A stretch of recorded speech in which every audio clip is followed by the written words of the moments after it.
എല്ലാവർക്കും നമസ്കാരം.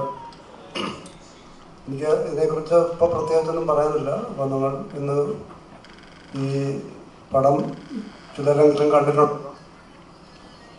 തീർച്ചയായിട്ടും ഇതിൻ്റെ ഒരു റിപ്പോർട്ട് അല്ലെന്നുണ്ടെങ്കിൽ ഇത് എങ്ങനെ പ്രേക്ഷകർ സ്വീകരിക്കുന്നു എന്നതിനെ ആശ്രയിച്ചിരിക്കും ഇതിൻ്റെ മുന്നോട്ടുള്ള പോക്ക്. അപ്പോൾ ഇന്ന് നമ്മൾ കണ്ടിടത്തോളം എല്ലാ സ്ഥലങ്ങളിൽ നിന്നും ആൾക്കാർ വളരെ നല്ല അഭിപ്രായമാണ് പറഞ്ഞിട്ടുള്ളത്. തീർച്ചയായിട്ടും അത് വളരെ പ്രതീക്ഷ നൽകുന്ന ഒരു സത്യമാണ്. തീർച്ചയായിട്ടും നിങ്ങളുടെ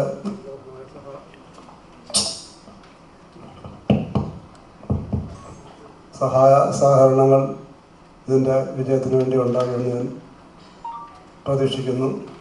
ഞാൻ താഴ്മയായി നിങ്ങളോട് അപേക്ഷിക്കുന്നു. അപ്പോൾ ഇതിനെക്കുറിച്ച് എന്തെങ്കിലും നല്ല രീതിയിൽ പ്രത്യേകിച്ച് ആധികാരികമായി കുറച്ചുകൂടെ സംസാരിക്കാൻ വേണ്ടി ഞാൻ മൈക്ക് എൻ്റെ അടുത്തിരിക്കുന്ന വിഷ്ണു ആധികാരികമായിട്ടാണ്. ഒരുപാട് സന്തോഷം. Thank you. എന്തായാലും പെരുന്നാളായിട്ടും ഇത്രയും മീഡിയ സുഹൃത്തുക്കൾ നമ്മുടെ പ്രസ് മീറ്റിന് വേണ്ടി വന്നതിന് ആദ്യമേ താങ്ക് യു പറയാണ്. പെരുന്നാൾ സമ്മാനമായിട്ട് ഭീഷ്മർ ഞങ്ങളും കൊണ്ടുവന്നിട്ടുണ്ട്. അപ്പോൾ എല്ലാവരും പോയി കാണുക. നല്ല രസമാണ് പടം. നല്ല അഭിപ്രായങ്ങൾ എല്ലാവരും വിളിച്ച് പറയുന്നുണ്ട്. ബാക്കി കുറച്ചുകൂടി ആധികാരികമായിട്ട് പറയാൻ ധ്യാൻ പ്രോയെ ഞാൻ ഏൽപ്പിക്കാം. ആധികാരികമായി പറയാൻ വേണ്ടി ഒന്നുമില്ല, പ്രത്യേകിച്ച് എന്താ പറയാ, അത്യാവശ്യം കണ്ടല്ലോ, നിങ്ങളൊക്കെ ഉണ്ടായിരുന്നല്ലോ മറ്റേ. അപ്പോൾ ഒരുപാട് ആർട്ടിസ്റ്റുകളൊരു ആക്ച്വലി ഒരു വലിയ സിനിമയാണ്. നമ്മൾ ചെറിയ ദിവസങ്ങൾ തീർത്തെങ്കിലും ഒരുപാട് ആക്ടേഴ്സ് ഇന്ന് ഇവിടെ ഇല്ല പലരും. അപ്പോൾ നമുക്കൊക്കെ എത്തിച്ചേരാൻ കഴിഞ്ഞിട്ടുള്ളൂ. അപ്പോൾ വലിയൊരു താരനിരയുള്ള ഒരു വലിയ സിനിമ തന്നെയാണ് ഭീഷ്മർ. അപ്പോൾ ഇതിൻ്റെ അന്ന് ബാക്കിയുള്ള സിനിമകളോടൊപ്പം ഈ സിനിമയും പ്രേക്ഷകരുടെ സപ്പോർട്ട് ഉണ്ടെങ്കിൽ ഇതും ഒരു വിജയമായി തീരും. അപ്പോൾ എന്തായാലും കണ്ട ആൾക്കാർ അല്ലെങ്കിൽ ഇഷ്ടപ്പെട്ട ആൾക്കാർ ബാക്കിയുള്ളവരുടെ അടുത്തൊക്കെ പറയുക, അഭിപ്രായങ്ങൾ അറിയിക്കുക. തീർച്ചയായിട്ടും നിരാശപ്പെടുത്തില്ല എന്ന് വിശ്വസിക്കുന്നു. എന്തായാലും അത്യാവശ്യം ചിരിക്കാനൊക്കെയുള്ളൊരു ചെറിയ പരിപാടിയാണ്. അപ്പോൾ ബാക്കി ഒന്നില്ലാതെ പറയും. ആദ്യം തന്നെ താങ്ക് യു. ഈ പറഞ്ഞ പോലെ ഈ ദിവസത്തെ എല്ലാവരോടും വന്നതിലും നമ്മളെ ഈ ഒരു പ്രസൻറ്റിൽ വന്നതിൽ സന്തോഷം. സിനിമയെ പറ്റി പറയുകയാണെങ്കിൽ ഈ പറഞ്ഞ എല്ലാവർക്കും സിനിമ ഇഷ്ടപ്പെടുന്നു എന്ന് പറഞ്ഞാൽ നല്ല സന്തോഷമുണ്ട്. പിന്നെ ഈ പറഞ്ഞ ഒരുപാട് ആർട്ടിസ്റ്റുകൾ ഇവിടെ ഉണ്ടായിരുന്നു, കുറേ പേര് എത്തിയിട്ടില്ല. ഒരുപാട് ആർട്ടിസ്റ്റുകൾ ഉള്ള സിനിമയാണ്. എല്ലാവരും സിനിമ കാണണം, എല്ലാവരോടും സജസ്റ്റ് ചെയ്യണം. Thank you. ഇനി അടുത്ത് ഞാൻ ചേട്ടൻ കൊടുക്കുന്നു. എല്ലാവർക്കും നമസ്കാരം. എല്ലാവർക്കും ഈദ് ആശംസകൾ അറിയിക്കുന്നു. ഇന്ന് ഭീഷ്മർ റിലീസായി. നല്ല രീതിയിൽ തിയേറ്ററിൽ ഇരുന്ന് കണ്ടു, എല്ലാവരും ആസ്വദിക്കുന്നത് കണ്ടു. മ്യൂസിക്കിന് പ്രാധാന്യമുള്ള സിനിമയാണ്.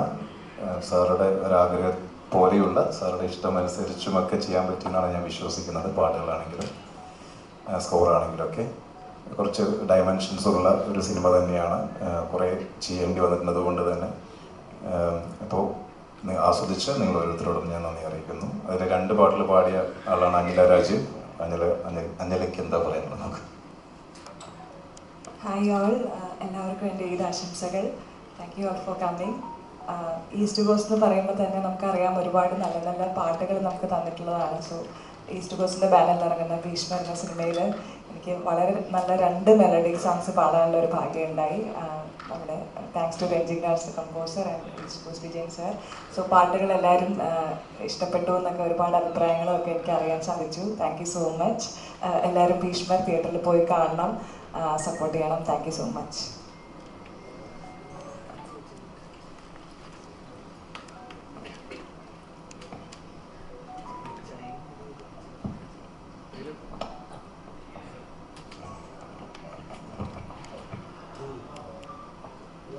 എല്ലാവർക്കും നമസ്കാരം. ഒരുപാട് പേര് ഒരുമിച്ച് കൂടുന്നു. നിങ്ങളുടെ സപ്പോർട്ട് തന്നെയാണ് ഏറ്റവും വലുത്. നമ്മൾ പണ്ടൊക്കെ ഒരു സിനിമ റിലീസ് ചെയ്ത് കഴിഞ്ഞാൽ ആ സിനിമ ഹിറ്റാവുന്ന ഒരു പക്ഷേ പ്രേക്ഷകരായ അത് കണ്ട ആളുകൾ പരസ്പരം പറഞ്ഞ് ആ സിനിമ നന്നായിരിക്കുന്നെന്ന് പറഞ്ഞ് അഭിപ്രായം കേട്ട് ഒരുപാട് പേര് തിയേറ്ററിലെത്തുന്ന ഒരു കാലഘട്ടം ഉണ്ടായിരുന്നു. അത് കഴിഞ്ഞ് ഇന്നിപ്പോൾ മീഡിയയാണ് ഏറ്റവും കൂടുതൽ, എനിക്ക് തോന്നുന്നു മീഡിയയാണ് ജനങ്ങളിലേക്ക് കൂടുതലായിട്ട് എത്തിക്കുന്നത്. സോഷ്യൽ മീഡിയയും നിങ്ങളെപ്പോലുള്ള ഓരോരുത്തരും പോലുള്ള നിങ്ങൾ കൊടുക്കുന്ന റിവ്യൂസും നിങ്ങൾ കൊടുക്കുന്ന ഒരു സപ്പോർട്ടുമാണ് ഒരു സിനിമയുടെ സക്സസ്. തീർച്ചയായിട്ടും ഈ സിനിമ പലരും കണ്ടിട്ടുണ്ടാവും, ഇപ്പോൾ കണ്ടുകൊണ്ടിരിക്കുന്ന ഒന്നിപ്പോൾ റിലീസ് ചെയ്തേ ഉള്ളൂ. തീർച്ചയായിട്ടും നിങ്ങൾക്ക് ഇഷ്ടപ്പെടുന്ന ഒരു സിനിമയായിരിക്കും.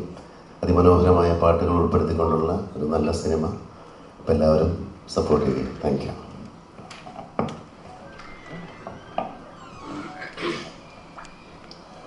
എല്ലാവർക്കും എൻ്റെ ഹൃദയം നിറഞ്ഞ പെരുന്നാൾ ആശംസകൾ നേരുകയാണ്. എല്ലാവരും ബിരിയാണിയൊക്കെ കഴിച്ച് എല്ലാവരും ഇരിക്കുന്ന ഈ സമയത്ത് നല്ലൊരു ചിക്കൻ ബിരിയാണിയാണ് അല്ലെങ്കിൽ മട്ടൻ ബിരിയാണി പോലത്തെ ഒരു പരിപാടിയാണ് നമ്മുടെ. എല്ലാവരും തിയേറ്ററിൽ പോയിട്ട് ഈ സിനിമ കാണണം, ഞങ്ങളെയൊക്കെ പ്രോത്സാഹിപ്പിക്കണം. ഈ നേരത്തെ ഷായിച്ചേട്ടൻ പറഞ്ഞ പോലെ പണ്ടൊക്കെ ഓരോരുത്തരും നമ്മുടെ മൗത്ത് പബ്ലിസിറ്റി വഴിയായിരുന്നു എല്ലാവരും സിനിമയെ പറ്റി അറിയുന്നതും പറയുന്നതൊക്കെ കാണുന്നതൊക്കെ. ഇപ്പോൾ സത്യം പറഞ്ഞാൽ നിങ്ങളെപ്പോലുള്ള മീഡിയാസ് വഴിയാണ് എല്ലാവരും അറിയുന്നത്, ഓൺലൈൻ മീഡിയാസ്. അതുപോലെ താരങ്ങളാകുന്നതും ഇപ്പോൾ നമുക്കൊരു താരം ആണെന്നെങ്ങനെ അറിയാമെന്ന് വെച്ചാൽ അവരെ പുറകെ നിങ്ങളെല്ലാവരും പോകുമ്പോൾ അറിയാൻ പറ്റുന്നത് താരമാണെന്ന്.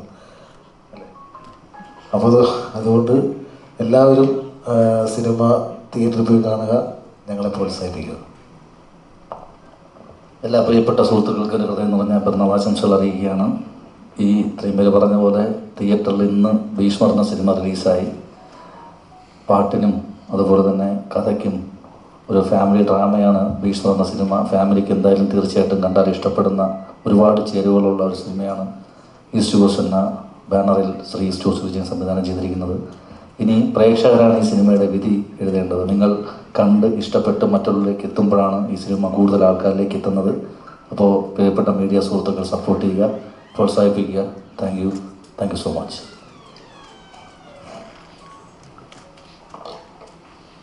ഈ ചിത്രം fun filled family comedy thriller എന്നൊരു ടൈറ്റിൽ തന്നെയാണ് കൊടുത്തിരിക്കുന്നത്. രാവിലെ എല്ലാ മീഡിയ സുഹൃത്തുക്കളും ഈ ചിത്രം കാണാൻ വേണ്ടി എത്തിയിട്ടുണ്ടായിരുന്നു. അതുകൊണ്ട് തന്നെ ഇനി നിങ്ങളുടെ സമയമാണ്. പ്രസ് മീറ്റിൽ ആധികാരികമായി നമ്മുടെ പ്രവർത്തകർ സംസാരിച്ച സമയം കളയുന്നില്ല. സിനിമയെ പറ്റി നിങ്ങൾക്ക് ചോദിക്കാനുള്ളത് മാധ്യമപ്രവർത്തകർക്ക് ചോദിക്കാവുന്നതാണ്.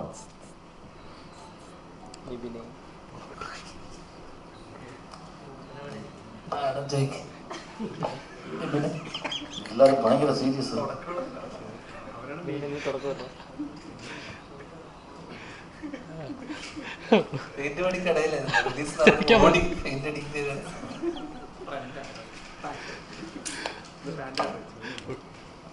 ഉണ്ണിച്ചേട്ടാ അവിടുത്തെ ചടയുക കൂടുതലിപ്പോൾ ഇൻ്റർവ്യൂസിലൊക്കെ ഓൺ എയറിൽ നിന്ന് ഇപ്പം താഴോട്ട് വന്നൊരു ഫീലിംഗ് ഉണ്ട്. സിനിമ ഇറങ്ങി ആളുകളെല്ലാം എന്തൊക്കെയാണെന്ന് ഭീഷ്മർ എന്താ ഇറങ്ങിയിരിക്കുകയാണ്.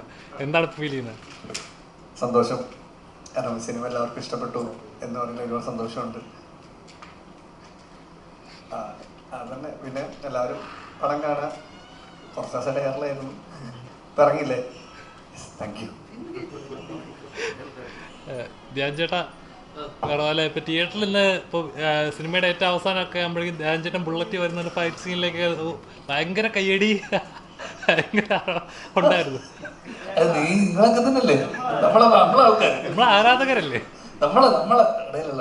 അപ്പോൾ ഉണ്ടാകുന്ന ഒരു തിയേറ്ററിലൊക്കെ അങ്ങനത്തെ ഒരു നായകന് കിട്ടുന്ന ഒരു ഉണ്ടാകുന്ന ഒരു ഗൂസ് ബംസ് ഉണ്ടല്ലോ, അപ്പോൾ പ്രേക്ഷകൻ നൽകുന്ന അതൊക്കെ ഇന്ന് സ്ക്രീനിൽ കാണുമ്പോൾ അങ്ങനെ ഉണ്ടാവും ആ ഫീലിംഗ് ഒക്കെ. ഞാനിങ്ങനെ ചമ്മലോടെ അല്ലേ എന്തായിരുന്നു നീ തൊട്ടടുത്തിരിക്കുന്നത്, എൻ്റെ ഒരു ഫീലിംഗ് എന്തായിരുന്നു?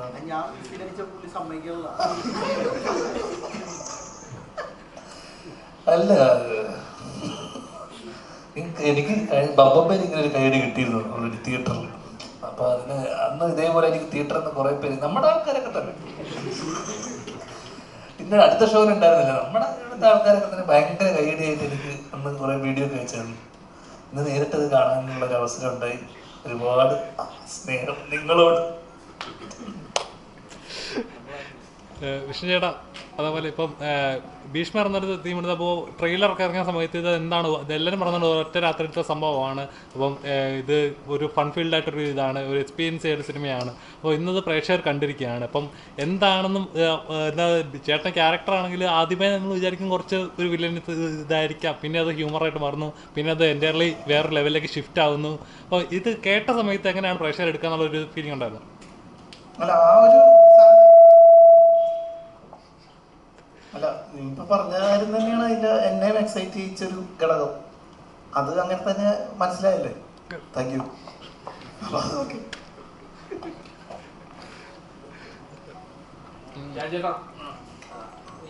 അവസാനം ഈ ഫൈറ്റില് ഇപ്പം ലാലേട്ടൻ കാല് മുക്കി അടിക്കണൊക്കെ നമുക്ക് ഭയങ്കര എന്താ കോരിത്തിരിപ്പിക്കുന്ന പോലത്തെ രംഗങ്ങളെ, അപ്പൊ അതേപോലത്തെ രംഗങ്ങളൊക്കെ ചേട്ടന്റെ കാല് മുക്കി അടിയൊക്കെ കണ്ടായിരുന്നു. അപ്പൊ എങ്ങനെയുണ്ട് ഫൈറ്റിന് വേണ്ടി കുറച്ച് ബുദ്ധിമുട്ടുണ്ടോ അതോ പെട്ടെന്ന് പഠിച്ചെടുത്തോ കാര്യങ്ങളൊക്കെ? വളരെ പെട്ടെന്നായിരുന്നു. അതെ, സാറിനെ പേടിച്ച് ചെയ്ത അത് വേറെ. ഞാൻ എന്ത് സംഭവം വെച്ചാൽ ഞാനിതിന് മുന്നേ വരുന്നതിന് മുന്നേ സാറിനോട് പ്രത്യേകിച്ച് പറഞ്ഞിരുന്നു വെയിറ്റ് കുറച്ചിട്ട് വരണം എന്നുള്ളത്. അപ്പോൾ ഇവൻ വെയിറ്റ് കുറച്ചിട്ട് വന്നു, പക്ഷെ 5 കിലോ കുറച്ചു. ഞാൻ സാറിനോട് ചോദിച്ചു, ഇങ്ങനെ സാറ് ഓക്കെ അല്ലേ എന്ന് ചോദിച്ചു. ആക്ച്വലി 5 കിലോ കൂടിയിട്ടുണ്ടായിരുന്നു, പക്ഷെ എന്നെ സമാധാനിപ്പിക്കാൻ വേണ്ടി സാറ് ഓക്കെ ആണ് എന്ന് പറഞ്ഞു. പിന്നീട് ഈ ഫൈറ്റ് വന്ന സമയത്ത് എനിക്ക് ഓൾറെഡി കാല് ലുക്മാൻ വളയിലൊരു ചവിട്ടി ഓട്ടിയിട്ട് കയ്യിൽ പ്ലേറ്റ് ഇട്ടിരിക്കുകയാണ്. ഇവിടെ മുട്ട് ഇതേപോലെ ചെറുങ്ങനെ തേയ്മാനം സംഭവിച്ച് മുട്ടിനും പ്രശ്നമുണ്ട്. അപ്പം ഈ പൊക്കിച്ചവിട്ടുക എന്ന് പറയുന്ന സംഭവം നമ്മൾ ഒറ്റക്കാലിൽ പൊട്ടി ചവിട്ടുമ്പോഴേക്ക് എന്തൊക്കെ പറഞ്ഞാലും ഒരു ഇത് വരും. കാരണം പക്ഷെ സെന്തിൽ സഹകരിച്ചു. അപ്പം വലിയ ഇതില്ലാതെ അടികൊണ്ട് സെന്തിലങ്ങ് പോയി. അപ്പൊ അധികം ചവിട്ടേണ്ടി വന്നില്ല. ആ ഒറ്റ ചവിട്ട് തന്നെ ഏകദേശം ഓക്കെ ആയിരുന്നു. ഫൈറ്റ് പിന്നെ നമ്മൾ ഫീനിക്സ് ഫീനിക്സ് അതായത് അപ്പൊ ഫീനിക്സുമായിട്ട് ഓൾറെഡി കുറെ പടങ്ങൾ ഫൈറ്റ് ചെയ്തത് ഉള്ളതുകൊണ്ട് ഫീനിക്സുമായിട്ട് നല്ല സിങ്കാണ്. അപ്പൊ പിന്നെ നമുക്ക് അങ്ങനെ ബുദ്ധിമുട്ടുണ്ടാക്കുന്ന രീതിയിലുള്ള ഇതൊന്നുമില്ല. ഞാൻ അങ്ങനെ അധികം പടങ്ങൾ ഫൈറ്റ് ചെയ്തിട്ടില്ല. ഇതൊന്നും ഒരേ മുഖത്തിലൊക്കെ അവസാനത്തെ അത് വിട്ടുകൊണ്ട് ചാവുന്ന അവസാനം മാത്രമേ ഉണ്ടാവും. ഫൈറ്റ് പിന്നെ ചെയ്തു പോകുമ്പോൾ അങ്ങനെ രസമാണ്. പക്ഷെ ഫിറ്റ്നസ് കുറച്ചുകൂടെ ഉണ്ടായിരുന്നെങ്കിൽ കുറച്ചുകൂടെ ഭംഗിയായേനെ. അതെ, എന്നുവെച്ചാൽ കുറച്ചുകൂടെ ഒരു ആരോഗ്യം കുറച്ചുകൂടെ ഒന്ന് ഫിറ്റ് ആയിരുന്നെങ്കിൽ ചിലപ്പോൾ കുറച്ചുകൂടെ ഭംഗി ഉണ്ടായേനെ. പക്ഷെ എനിക്ക് ഇഷ്ടമായത് ഉണ്ണിയുടെ ഫൈറ്റാണ്. ഉണ്ണി മറ്റേ കോളേജിൽ ക്യാൻറ്റീനിലൊരു LKG കുട്ടീനെ അടിച്ച് മുടിക്കുന്നുണ്ട്, ചെറിയൊരു കുട്ടീനെ. അതിൽ ഉണ്ണിയുടെ അടി അതൊരു കമ്പെടുത്ത് വിരട്ടി വിട്ടാൽ മതിയായിരുന്നു. സാറാ ഫൈറ്റ് വേണ്ടെന്ന് പറഞ്ഞ് ഉണ്ണി നിർബന്ധിച്ച് വെച്ച ഫൈറ്റ് കൊടുത്ത് ഉണ്ണി ഇറക്കിയതാണ് ഫൈറ്റ്. അവിടെ ഒരു ഫൈറ്റിന്റെ അവനെ ഓടിച്ചു വിടുന്ന കേസിൽ ഉണ്ണിയായിട്ട് ഈ ഫൈറ്റ് കാണുമ്പോഴേ ഫൈറ്റില് ചേട്ടന് ചെയ്യാൻ പറ്റുന്ന എന്നെ എങ്ങനെ സിംഗിൾ പീസിൽ കാണാൻ ഇഷ്ടപ്പെടുന്നുണ്ട്. ഇല്ലടാ, ഞാൻ ഇനി ഫൈറ്റ് ഒന്നുമില്ല. ഫൈറ്റിനാരും വിളിക്കാതിരിക്കാനാണ് മുട്ടുപോയി അല്ല, അത് മറ്റേ ഇതിനകത്ത് വളരെ ചെറിയൊരു അടി, നല്ലൊരു അടി കിട്ടിയ അവൻ്റെ ഇത് നല്ല ചവിട്ടും ഇതൊക്കെയാണ്. ഇന്നത്തെ പുതിയ തലമുറ എല്ലാവർക്കും ഭയങ്കര ആവേശം കൂടുതലാണ്. ഞാൻ ലുക്മാൻ അന്ന് ജിംഖാന കഴിഞ്ഞിട്ട് വരുന്ന വഴിയാണ് അവനെന്റെ നെഞ്ചത്താണത് ഫൈറ്റ് ചെയ്തത്. അപ്പൊ അതുകൊണ്ട് തന്നെ ഭാഗ്യം ഉണ്ണിക്ക് എൻ്റെ കൂടെ ഉണ്ണിയുടെ കൂടെ എനിക്ക് ഫൈറ്റ് ചെയ്യാൻ, അല്ലെങ്കിൽ ഞാൻ ഉണ്ണിയുടെ മുന്നിൽ ഞാൻ നിഷ്പ്രഭമായി പോയത്. പിന്നെ സെന്തില് ഭയങ്കര കറക്റ്റായിരുന്നു. സെന്തില് ഭയങ്കര ടൈമിങ്ങും, സെന്തില് അടി കൊള്ളാൻ ആവേശം മൂത്തിട്ട് സെന്തില് കയറി വരും. സെന്തില് ആ ഭാഷ നമ്മുടെ അടുത്ത് തീർത്ത്. അതെ അതെ അതെ അതെ, എൻ്റെ അടുത്ത് ഷാജുവിൻ്റെ അടുത്ത് 2 ചവിട്ട് കിട്ടിയല്ലേ എണ്ണ. അതെ അതെ അതെ. അതിന്റെ മുഴുനീള ഫൈറ്റ് ഒന്ന് നമ്മൾക്ക് കോമഡി ഇതൊക്കെ മതിയിടാം. പിന്നെ എന്നെ ഇൻസ്പയർ ചെയ്ത ഒരു പടം ഉണ്ട്, ഇടിയൻ ചന്തു.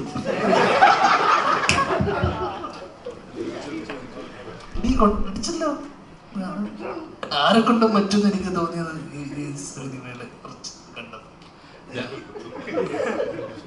ഞാൻ ചേട്ടാ അതേപോലെ ഭീഷ്മരുടെ കൂടെ മല്ലിടാൻ നിൽക്കുന്നത് ഈ പറഞ്ഞ പോലെ ദുരന്തർ ട്യൂബും ആടുമാണ്.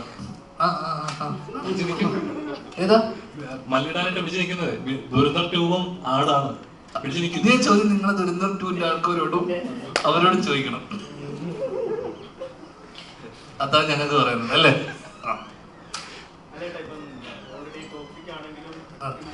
ഓക്സിജൻ റിലീസ് മാറ്റിയില്ലോ പേടിച്ചിട്ട്.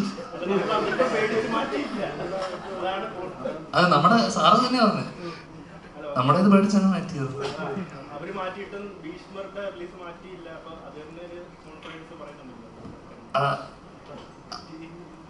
അതുകൊണ്ട് ചായ ഇവിടെ റെഡിയാണ്, ഒരുപാട് കഴിച്ചിട്ട്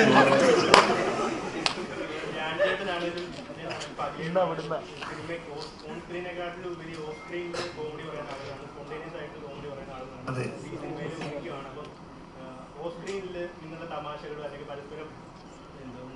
അത്തരം തമാശകളൊക്കെ സാർ ആദ്യം തന്നെ കട്ട് ചെയ്തു. ഞങ്ങള് അത് വേണ്ട, അതുകൊണ്ട് നിങ്ങൾ അത് പേപ്പറിലുള്ളതും സ്ക്രിപ്റ്റിലുള്ളതും തമാശകളല്ലാതെ അതിനപ്പുറത്തേക്ക് ഒരു തമാശ.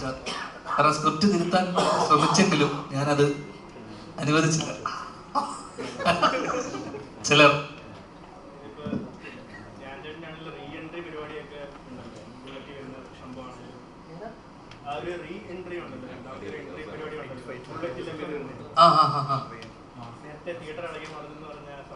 അതില്ലായിരുന്നു. അപ്പൊ ഇവിടെ പോയ ഉത്തരവില്ലല്ലോ.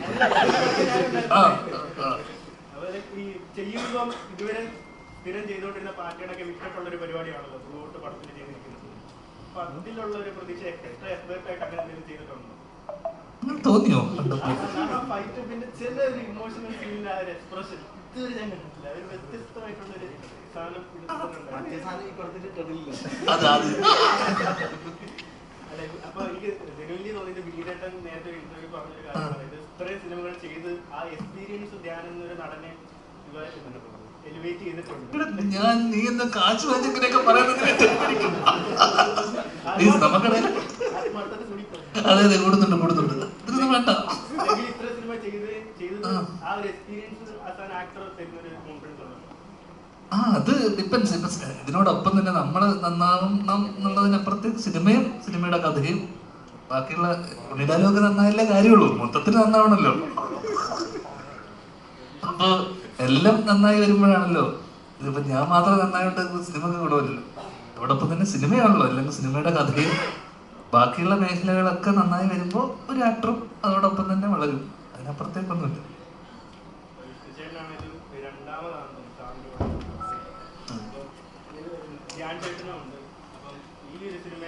ചെയ്യുന്നതിന് മുമ്പുള്ള ഒരു എക്സ്പെക്ടേഷനും പിന്നെ ചെയ്യാൻ സെറ്റിൽ വന്നതിന് ശേഷം ധ്യാൻ ചേട്ടനൊക്കെ വന്നു കഴിഞ്ഞാൽ വേറൊരു മൂടാണല്ലോ. അപ്പം ചെയ്യുന്നതും പിന്നെ ഇറങ്ങി മൊത്തത്തിലുള്ള ഭയങ്കര രസമായിരുന്നു.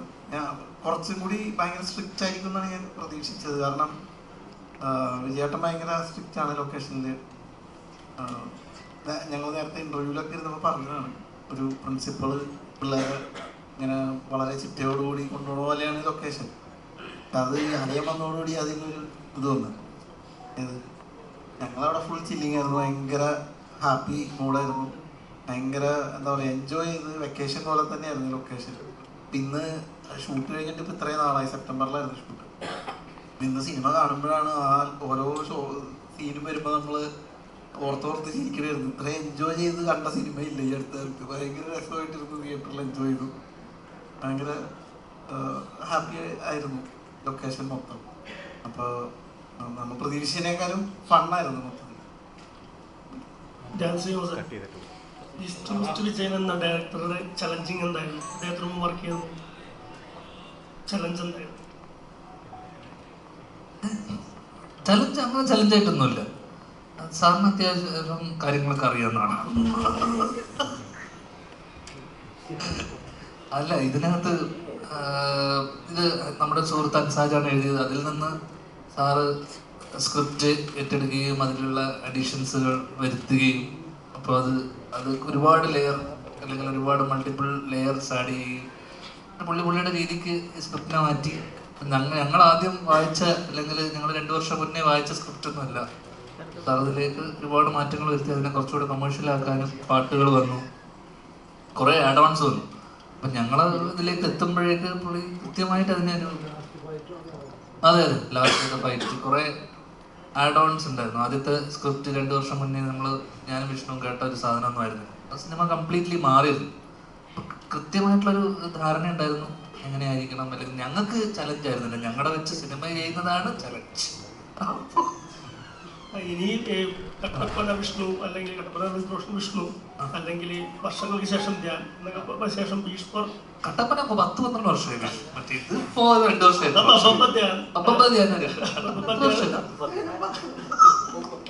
ഇനി ഭീഷ്മർ ദേഹാചിത്രം ഉള്ളിലായാലും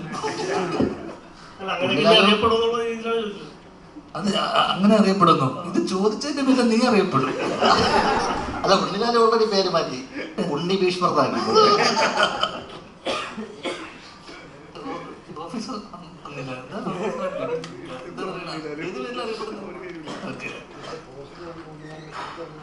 അതെ അതെ, ആ ഒരു കഥയുണ്ട് ഇതിനകത്ത് രസമുള്ള. ഉണ്ണി രേഖാചിത്രം ചെയ്തു, ഓഫീസർ ചെയ്തു, ഷോർട്ട് ഫിലിംസ് ചെയ്തു. കഴിഞ്ഞ ദിവസം കോഴിക്കോട് നിന്ന് ഓട്ടോ ഓടിക്കാൻ വേണ്ടി കാത്തു നിൽക്കുന്ന സമയത്ത് പെട്ടെന്ന് ഓട്ടോക്കാരെ വണ്ടി നിർത്തുകയുണ്ടാകുമ്പോൾ സാർ ഇത് എവിടെയോ കണ്ടിട്ടുണ്ടല്ലോ എന്ന് വെച്ചിട്ട് ഇവൻ രേഖാചിത്രം ഓഫീസർ ഓൺ ഡ്യൂട്ടിയിലൊക്കെ പേര് പറഞ്ഞു. അതൊന്നും നമുക്കറിയില്ല, ഭീഷ്മർ പടത്തിന്റെ പോസ്റ്ററിൽ കണ്ടു. അങ്ങനെ ഇപ്പോ ഉണ്ണി ഭീഷ്മർ സത്യല്ലേ? സത്യമാണ്. കാരണം വെച്ചാല്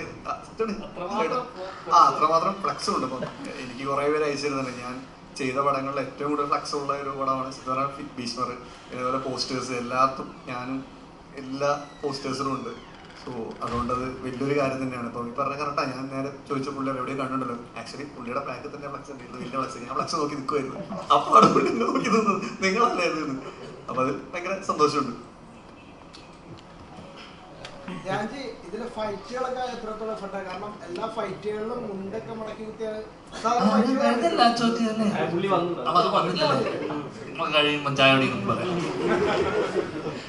വിജയൻ സാർ, നോർമലി സാറിന്റെ ചിത്രങ്ങളിൽ എപ്പോഴും ഹീറോയിൻസിന് എപ്പോഴും പ്രത്യേകത ഉണ്ടായിരിക്കും. ഒരു ഭയങ്കര ഗ്ലോറിഫൈ ചെയ്തിട്ടാൽ അല്ലെങ്കിൽ ഭയങ്കര ഒരു ഗോർജിയസ് ലുക്കിലായിരിക്കും ഓരോ ഹീറോയിൻസ്. ഇപ്പം കള്ളനും ഭഗവതി ആയാലും ശരി, ചിത്രിയിലെ ക്യാരക്ടറായാലും ശരി, ഇപ്പം ഈ സിനിമയിലെ ക്യാരക്ടറായാലും ശരി, ഹീറോയിൻസിന് എപ്പോഴും ഒരു ഗ്ലോറിഫൈ ചെയ്യുന്ന അല്ലെങ്കിൽ ഭയങ്കര ഗ്ലാമറസ് ആയിട്ടുള്ള ഹീറോയിൻസിനെ ഇൻട്രൊഡ്യൂസ് ചെയ്യുന്ന ഒരു ഡയറക്ടറോടെയാണ്. അപ്പം ഭീഷ്മർ എന്ന സിനിമയിൽ ഈ സിനിമ വ്യത്യസ്തമാക്കുന്നത് എന്താണ്? ഈ ഹീറോയിനെ ഇൻട്രൊഡ്യൂസ് ചെയ്യാനുള്ള ഒരു കാരണം എന്താണ്? ഹീറോയിനെ മാത്രമല്ല, ധ്യാനെ ഇൻട്രൊഡ്യൂസ് ചെയ്തു, വിഷ്ണുവിനെ ഇൻട്രൊഡ്യൂസ് ചെയ്തു. അപ്പോൾ ആദ്യമായിട്ട് വന്നപ്പോൾ എന്താണ് നമ്മുടെ ഇപ്പോൾ ഇവർ തന്നെ പറയുന്നത്, ഇവര് ഈ ഷോർട്ട് സമയത്ത് അവിടെ വരും, അത് കഴിഞ്ഞ് പോയി ചീട്ട് കളിക്കും. അപ്പം അവർ അപ്പം അത് കഴിഞ്ഞിട്ട് ഭയങ്കര എൻജോയ് ആയിട്ട് ഭയങ്കര എന്താ പറയുന്നത് ഇതാണ്. അപ്പോൾ എല്ലാവർക്കും അതാണ്. ഇപ്പോൾ നമ്മുടെ സെറ്റ് വരുമ്പോൾ ഇവര് പ്രിൻസിപ്പലാണ് എന്ന് പറയുമ്പോഴും ആ ക്ലാസ് ഇരിക്കുമ്പോൾ മാത്രമേ ഉള്ളൂ, ബാക്കി സമയം അവരെ എന്തിനും തുറന്നു വിട്ടുള്ളൂ. അതായത് ഞാൻ ഒന്നിനും നിയന്ത്രിക്കത്തില്ല, പോയി എന്തോന്നോ ചെയ്തോളാം പറയാം, അങ്ങനെ പോയി ചെയ്യുന്നതാണ്. അപ്പം നായികയുടെ കാര്യം പറയുകയാണെങ്കിൽ അതിപ്പോൾ നമുക്ക് എന്താ പറയുന്നത് സംഭവിക്കുന്നതാണ്. പ്രത്യേകിച്ച് ഞാൻ ഇപ്പോൾ നമ്മുടെ ഈ കഥാപാത്രത്തിന് അനുയോജ്യമെന്ന് തോന്നുന്നവരെ സെലക്ട് ചെയ്യുമ്പോൾ അവർ വരുമ്പോൾ നമുക്ക് എന്താ പറയുന്നത് നമ്മൾ ഒരുപാട് അവരെ ഇത് ചെയ്യും, ട്രെയിൻ ചെയ്യും. കാരണം ഡയലോഗുകളൊക്കെ പറഞ്ഞു കൊടുക്കുകയും നമുക്ക് പലതും അവരെ നമുക്ക് വളരെ സമയമെടുത്തിട്ടൊക്കെയാണ് ചെയ്യുന്നത്. അല്ല ഒരു ചെറിയ സമയം മാത്രമല്ല. അതായത് ഇപ്പോൾ 1-2 ദിവസം ഈ പിന്നെ സ്ക്രിപ്റ്റ് പറഞ്ഞു കൊടുക്കാനോ അല്ലെന്നുണ്ടെങ്കിൽ പിന്നെ ഷൂട്ടിംഗ് സമയത്തൊന്നുമല്ല. അതിനൊക്കെ വളരെ മുമ്പ് തന്നെ ഒരുപാടൊക്കെ പല മീറ്റിങ്സൊക്കെ ഇത് ചെയ്ത് നമ്മൾ ഇതിനെക്കുറിച്ചുള്ള കഥാപാത്രത്തെക്കുറിച്ചുള്ള എല്ലാ കാര്യങ്ങളും വളരെ വ്യക്തമായിട്ട് പറഞ്ഞു കൊടുക്കും. പിന്നെ അവർ തന്നെ പൊതുവെ ഹാപ്പിയാണ്. നമ്മളെല്ലാ കാര്യങ്ങളും എല്ലാ സൗകര്യങ്ങളും ചെയ്തു കൊടുക്കുന്നു. പിന്നെ അപ്പോൾ അതുപോലെ ഈ നമ്മുടെ ഇത് കാണുമ്പോൾ തന്നെ അവർക്ക് തന്നെ ഒരു നമുക്കറിയാതെ തന്നെ നമ്മളിലൊരു പോസിറ്റീവ് മൂഡ് വരും. അപ്പോൾ അത് സംഭവിക്കുന്നതാണ്. ഇപ്പോൾ എല്ലാവരും ഇപ്പോൾ മോക്ഷാനായപ്പോഴത് തന്നെ ചിത്രയുടെ അവരൊക്കെ ആയാലും അത് തന്നെ നമുക്കിപ്പോൾ ഇവർ തന്നെ ഇപ്പോൾ പറയുന്നുണ്ട് വ്യത്യസ്തമായ ഒരു എന്താ പറയുന്ന ഒരു അനുഭവമായിരുന്നു എന്ന് എനിക്കും തോന്നിയിട്ടുണ്ട്. കാരണം ഇത്രയും എന്താ പറയുന്നത് നമ്മൾ പിന്നെ ആസ്വദിച്ച് ചെയ്തിട്ടുള്ള ഒരു വാക്കുകൾ നമ്മൾ പല രീതിയിൽ ഇപ്പോൾ സ്റ്റേഷനായാലും ബാക്കിയുള്ള എന്ത് തന്നെ ആയാലും ഇതുപോലെ ആസ്വദിച്ച് നമുക്ക് ചെയ്തിട്ടുള്ള നമുക്ക് ഒരിക്കൽ പോലും ഇതൊരു ജോലി എന്ന് തോന്നില്ല. നമുക്കൊരു എൻ്റർടൈൻമെൻറ്റിൻ്റെ ഭാഗമായിട്ടാണ് ത്രൂ ഔട്ട് ഇത് നമുക്ക് വേറൊരു എന്ന് പറയുന്നത് നമുക്ക് ഒരുപാട് അനുഗ്രഹങ്ങൾ എന്ന് തന്നെ പറയാം. കാരണം പാലക്കാട് ഈ സമയത്തൊക്കെ ഒരുപാട് പടങ്ങൾ ഷൂട്ട് ചെയ്യേണ്ടിരുന്ന മഴ കാരണം മാറ്റി വെച്ചിട്ടുണ്ട്. നമുക്ക് ഒരു ദിവസം പോലും അങ്ങനെ മാറ്റി വെക്കേണ്ടി വന്നിട്ടില്ല. നമ്മൾ വൈകുന്നേരം ഒരു 6-6:30 ഒക്കെ മഴ പെയ്ത് വളരെ ശക്തിയായ മഴ പെയ്ത് നിൽക്കുമ്പോഴും നമ്മുടെ ആ ലൊക്കേഷൻ പോകുമ്പോൾ നമ്മൾ ആ കുളത്തിൽ പൂജ ചെയ്ത് നമ്മൾ ഇതിലേക്ക് കിടക്കുമ്പോഴത്തേക്ക് മഴ മാറി നമുക്ക് ത്രൂ ഔട്ട് നമുക്ക് ചെയ്യാൻ പറ്റും. അപ്പോൾ ഇതൊക്കെ എന്ന് പറയുന്നത് ഒരു അനുഗ്രഹമായിട്ടുണ്ട്. അപ്പോൾ എല്ലാവരുടെയും ഒരു അനുഗ്രഹം പൊതുവെ നമുക്ക് ഒരു അനുഗ്രഹം കൈവന്നിട്ടുണ്ട്. അത് ഈ കഥാപാത്രങ്ങളിലേക്കും അത് സന്നിവേശിച്ചിരിക്കാം. അതാണ് ഇപ്പോൾ ധ്യാൻ തന്നെ എൻ്റെ ഓർമ്മ ശരിയാണെങ്കിൽ അറിവ് ശരിയാണെങ്കിൽ ഇത്രയും സഹകരിച്ചിട്ട് ഒരുപാട് ഈ എന്താ പറയുന്നത് ഈ എൻ്റെ പ്രൊമോഷനുമായിട്ട് ബന്ധപ്പെട്ട് ഇങ്ങനെ വന്നിട്ടുള്ളൊരു ഇതെനിക്കറിയില്ല, എനിക്ക് തോന്നുന്നില്ല അങ്ങനെയുള്ളൂ. ഇത്രത്തോളം ഞാൻ എപ്പോൾ പറഞ്ഞാലും യാതൊരു തടസ്സവും കൂടാതെ സമയമില്ലാത്ത സമയം ഉണ്ടാക്കി ഇതിന് വന്ന് സഹകരിക്കുന്നുണ്ട്. അപ്പോൾ അതെല്ലാം എത്രയോ വർഷങ്ങളായി എത്രയോ പടങ്ങൾ ചെയ്തിട്ടുണ്ട്. അപ്പോൾ ഇത് ഒരു ദൈവികമാണ് എന്ന് തന്നെ വേണമെന്നുണ്ടെങ്കിൽ ഒരർത്ഥത്തിൽ പറയാം. ശ്രീജയൻ സാർ, ഇതിൽ പലപ്പോഴും ഇതിന്റെ കണ്ടന്റുകളിലെ താഴെ കമന്റ് ആയിട്ട് വരുന്നത് ഇതിലെ പാട്ടുകളെ കുറിച്ചാണ്. വീണ്ടും പണ്ടത്തെ കാലത്തെ പോലെ തന്നെ മനോഹരമായിട്ടുള്ള ഗാനങ്ങൾ, അങ്ങനെ തന്നെ മാധുര്യമാർന്ന ഗാനങ്ങൾ വേണമെന്ന് നേരത്തെ തന്നെ അങ്ങ് നിശ്ചയിച്ചതാണോ? ഇതിലെ പാട്ടുകൾക്കൊരു പ്രത്യേകത എന്ന് പറഞ്ഞാൽ ഇത് ഈ സ്ക്രിപ്റ്റിൻ്റെ ഒരു ഭാഗമാണ്. കാരണം ഈ പാട്ട് ഒഴിവാക്കിയിട്ട് നമുക്ക് ഈ പടം പൂർണ്ണമാകത്തില്ല. ഇപ്പം നമുക്ക് നോക്കിയാൽ അറിയാം. ഇപ്പോൾ ആദ്യത്തെ ഇത്തിരി പോന്നിരുന്നു തന്നെ പറയുന്നത് അതിൻ്റെ പല്ലവി നമ്മൾ ഇത് ചെയ്യുന്നു. അത് കഴിഞ്ഞിട്ട് കുറച്ച് നറേഷൻസ് ഇൻ ദ സെൻസ് ഇപ്പോൾ ഇവർ വണ്ടി ഇരുന്ന് പിന്നെ എവിടെ എങ്ങനെ നിന്നെ എവിടെ അങ്ങനെ പ്രേമിച്ചു എന്ന് പറയുന്നത് ദേവനാണ് കാരണമെന്ന് പറയുന്നത്. അപ്പോൾ ഇങ്ങനെ ആ സ്ക്രിപ്റ്റുമായിട്ട് വളരെ ബന്ധം. അതോടൊപ്പം തന്നെ നമുക്കൊരു നല്ല മെലഡി വേണം എന്ന് നിർബന്ധം ഉണ്ടായിരുന്നു. കാരണം അത് അതിന് ഈ രഞ്ജനുമായിട്ട് അടിയും കുത്തുമൊന്നും അല്ലാത്ത എല്ലാം ഉണ്ടായിട്ടുണ്ട്. അത്രത്തോളം പുള്ളിയെ ഞാൻ അതായത് ആദ്യം ചെയ്തതിൻ്റെ ഓർക്കസ്ട്രേഷനൊക്കെ ഫുള്ളായിട്ട് ചേഞ്ച് ചെയ്തിട്ടുണ്ട്. അങ്ങനെ 2 പാട്ടിൻ്റെ തന്നെ അമ്പലപ്രാവിൻ്റെ. അപ്പോൾ നമുക്ക് ഈ മെലഡിയോടെ എന്നും സ്നേഹമാണ്. പക്ഷേ അതോടൊപ്പം തന്നെ ഇതിൻ്റെ ഫാസ്റ്റായിട്ടുള്ള റിതം വേണമെന്നും ഇതുണ്ടായിരുന്നു. അപ്പോൾ ഈ പടത്തിന് പണ്ട് അദ്ദേഹം ചെയ്തിട്ടുള്ളതിൽ നിന്ന് വ്യത്യസ്തമായിട്ട് ഫാസ്റ്റായിട്ടുള്ള റിതമാണ് ചെയ്തിരിക്കുന്നത്.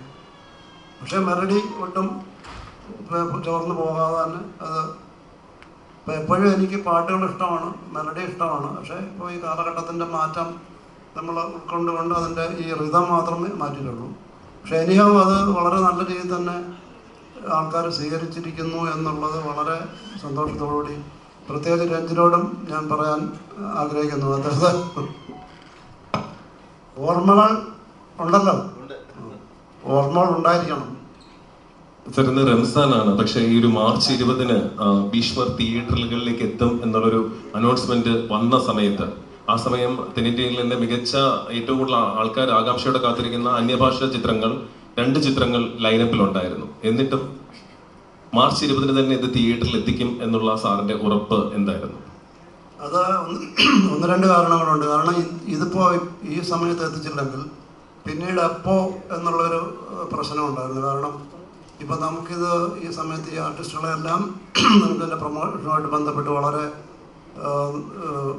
അതായത് മറ്റു സമയങ്ങളിൽ കിട്ടുന്നതിനേക്കാൾ കൂടുതൽ ദിവസങ്ങളിലായാലും അവരുടെ ഒരു എന്താ പറയുന്ന ഒരു പ്രത്യേക ഒരു സഹകരണത്തോടു കൂടിയാലും കിട്ടാൻ സാധിക്കുമായിരുന്നു. ഒന്നത്.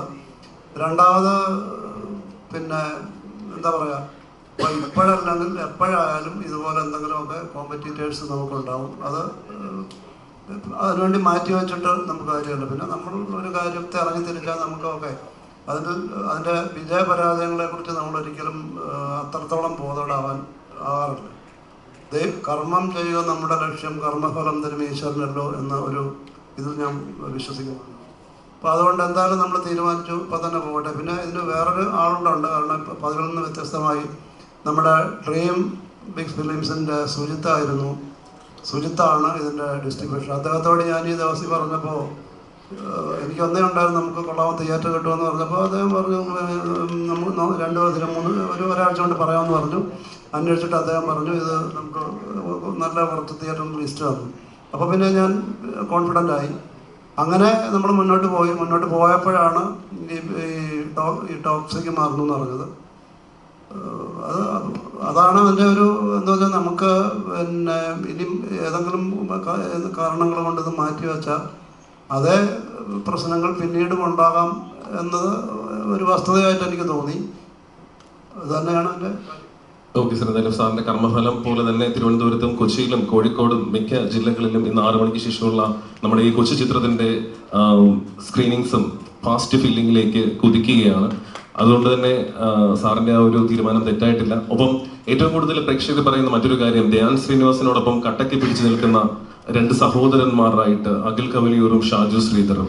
എങ്ങനെ ഈ കഥാപാത്രത്തെ നോക്കിക്കാണുന്നു? എന്താണ് നിങ്ങളുടെ ഈ ഒരു കഥാപാത്രത്തിന് കിട്ടുന്ന പോസിറ്റീവ് റെസ്പോൺസിനെ കുറിച്ച് പറയാനുള്ളത്? നമ്മൾ സ്ഥിരം ചെയ്യുന്ന ഒരു പരിപാടി തന്നെ വിട്ടിട്ട് സുഹൃത്ത് ബന്ധം, അല്ലെങ്കിൽ നമ്മൾ കാഷ്വലായിട്ട് ധ്യാനമായിട്ട് സെറ്റിൽ എങ്ങനെയായിരുന്നു അതിൻ്റെ അതേ പരിപാടി തന്നെയായിരുന്നു ആ ക്യാരക്ടറും. അതായത് ഒരാളുടെ കൂടെ നിൽക്കുന്ന, കട്ടയ്ക്ക് കൂടെ നിൽക്കുന്ന 2 പേർ. അപ്പം അതിൽ നമുക്ക് ഒന്ന് ധ്യാനമായിട്ട് നമ്മൾ പണ്ടേ കംഫർട്ടാണ്, ചെയ്യാനായാലും എന്ത് കാര്യം ഉണ്ടെങ്കിലും അങ്ങോട്ട് ചോദിക്കാനും പറയാനും. അപ്പോൾ അതിലൊന്നും വേറെ പ്രശ്നങ്ങളൊന്നും ഇല്ലായിരുന്നു. പിന്നെ നമുക്ക് നോർമലി നമ്മളെ കണ്ടാൽ ഒരു പണിക്കാരനായിട്ട് തോന്നുന്നതുകൊണ്ട് ഇത് വലിയ കുഴപ്പമില്ല. പിന്നെ ഷാജോൻ കൂടെ വന്നപ്പം പക്ഷെ നമുക്ക് ഇടയ്ക്കിടയ്ക്ക് കുറേ സാധനം എഡിറ്റായിപ്പോയി. കാരണം നമ്മൾ 3 പേരുടെ ഫ്രെയിം നിൽക്കുമ്പോൾ ഫ്രെയിം തികയില്ല. അപ്പം ഇടയ്ക്ക് കൈയൊക്കെ കട്ടായിപ്പോയി പല സ്ഥലത്തും. അത്രയേ ഉള്ളൂ, വേറെ കുഴപ്പമൊന്നുമില്ല. ഞാൻ എൻ്റെ തുടക്കകാലത്ത് എപ്പോഴും ഈ ഗ്രൂപ്പ് സിനിമകൾ നായക വേഷം ചെയ്യുന്നതൊക്കെ എങ്ങനെയായിരിക്കും, 5 പേര് 6 പേര് 11 പേരിലാണ് തുടങ്ങിയത്. പിന്നെ അങ്ങനെ ഒരു ഗ്രൂപ്പ് സിനിമകൾ അങ്ങനെ ഉണ്ടാവുമായിരുന്നു. കൂടുതലും ഫ്രണ്ട്സായിട്ടുള്ളൊരു തമാശകൾ മിക്സ് ചെയ്തിട്ടുള്ള സിനിമകൾ ഒരുപാട്, പ്രത്യേകിച്ച് മിമിക്രി ബേസ് ചെയ്തിട്ടുള്ള സിനിമകളായിരുന്നു. പിന്നെ കുറേ കാലത്തിന് ശേഷം മാറി പിന്നീട് ഒരു നായകന്മാരുടെ കൂടെ ഞങ്ങൾ 2 പേർ സപ്പോർട്ട് ചെയ്ത് നിൽക്കുന്ന ഒരു ഗ്രൂപ്പായിട്ടൊരു സിനിമ പിന്നീട് വരുന്ന ഇപ്പോഴാണ് ആക്ച്വലി. അപ്പം അത് ഞാനും വിഷ്ണുവൊക്കെ നമ്മൾ ലീഡ് ചെയ്യുന്ന ഒരു സിനിമയിൽ നമ്മളവരുടെ കൂടെ നിൽക്കുന്ന സമയത്ത് അവരുടെ ഓരോരുത്തരോട് അഭിനയിക്കുമ്പോഴും ഓരോ പുതിയ അനുഭവങ്ങളാണ്. തീർച്ചയായിട്ടും ഏറ്റവും കൂടുതൽ എൻജോയ് ചെയ്ത ഒരു സിനിമയായിരുന്നു. മാത്രമല്ല നല്ല സപ്പോർട്ടും എപ്പോഴും കൂടെ തന്നെ, ഒരു സെക്കൻഡ് പോലും മാറാതെ കൂടെ തന്നെ ഉണ്ടാവുകയും അങ്ങനെ ഒരു എക്സ്പീരിയൻസ് ഈ സിനിമയ്ക്ക് ഉണ്ടായിരുന്നു. അതാണ് ഒരു സന്തോഷം എന്ന് പറയുന്നത്. ശ്രീ ധ്യാൻ ശ്രീനിവാസന് ഇത്രയും സീനിയർ ആയിട്ടുള്ള ആൾക്കാരെ കൂടെ അഭിനയിച്ചപ്പോൾ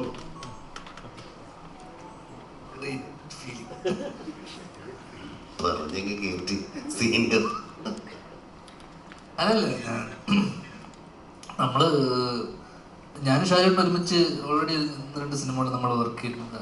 എല്ലാം മുന്നേ അറിയാം, നമ്മൾ ഷോ പരിപാടി കാര്യങ്ങളൊക്കെ. അപ്പോൾ നമ്മൾ ഓൾറെഡി ഭയങ്കര കംഫർട്ടായിരുന്നു. അപ്പോൾ അത് ഒരു പരിധിവരെ സ്ക്രീനിലും ഓഫ് സ്ക്രീനിലുണ്ടായിരുന്ന ആ ഒരു സാധനം ഒരു പരിധിവരെ സ്ക്രീനിലുണ്ടായിട്ടുണ്ടെന്നാണ് ഒരു വിശ്വാസം. വർക്ക് ചെയ്യാനൊക്കെ ഭയങ്കര സുഖമായിരുന്നു. ധ്യാൻ ചേട്ടാ, അതേപോലെ ഇപ്പം മലയാളത്തിൽ ഇപ്പോൾ എല്ലാ ആക്ടേഴ്സിനെ കൊണ്ട് സർക്കാസം എന്ന് പറയുന്നത് അത്ര എളുപ്പമല്ല. ചിലപ്പോൾ ഓൺ സ്ക്രീനിൽ അത്രയും ചെയ്യുമെങ്കിലും ഓഫ് സ്ക്രീൻ വരുമ്പോഴേക്കും അവർ അത്രയും ഇതില്ല. ധ്യാൻ ചേട്ടൻ 2 കംഫർട്ടബിൾ ആണ്. ഇപ്പോൾ സർക്കാസം ഇപ്പോൾ ഓഫ് സ്ക്രീനിലായാലും ശരി ഓൺ സ്ക്രീനിലായാലും ഇപ്പോൾ ഭയങ്കര എളുപ്പമാണ്. ഭയങ്കര അത് മോൾഡ് ചെയ്തെടുക്കുക എന്ന് പറഞ്ഞാൽ ചെറിയൊരു കാര്യമില്ല. ധ്യാൻ ചേട്ടന് ഭയങ്കര ഈസി ആയിട്ട് അത് ഫീൽ ചെയ്യുന്നുണ്ട്, കാണുമ്പോൾ നമുക്ക് ഫീൽ ചെയ്യുന്നുണ്ട്. അപ്പം എത്രത്തോളം അത് ഹെൽപ്ഫുൾ ആണ് പല കാര്യങ്ങളിലും? അല്ലേ, ഓഫ് സ്ക്രീനിലുള്ള സാധനം ഓൺ സ്ക്രീനിൽ വന്നിട്ടില്ല. കാരണം അങ്ങനെയുള്ള സിനിമകൾ വരണമല്ലോ. നമ്മുടെ സിനിമയോട് സർക്കാസം ഉണ്ടോ ആൾക്കാർക്ക്? നീ ചോദിക്കുമ്പോൾ എനിക്ക് സർക്കാസം ഉണ്ട്. അപ്പൊ ഓഫ് സ്ക്രീനിൽ ഉള്ള സർക്കാസം നമ്മൾ എല്ലാവർക്കും ഉണ്ടല്ലോ. പൊതുവെ മലയാളികൾക്ക് ഉള്ള ഒരു മെയിൻ സാധനം ഈ പുച്ഛവും സർക്കാസവും ഒക്കെ, എല്ലാത്തിനോടും ഉള്ളൊരു സർക്കാസം ഉണ്ട്. എല്ലാത്തിനെയും നമ്മൾ കാണുന്ന രീതിയോട് എല്ലാം അപ്രോച്ചൊക്കെ വേറെ തന്നെ, പ്രത്യേകിച്ച് മലയാളി ഓഡിയൻസ് ആയിക്കോട്ടെ മലയാളികളായിക്കോട്ടെ.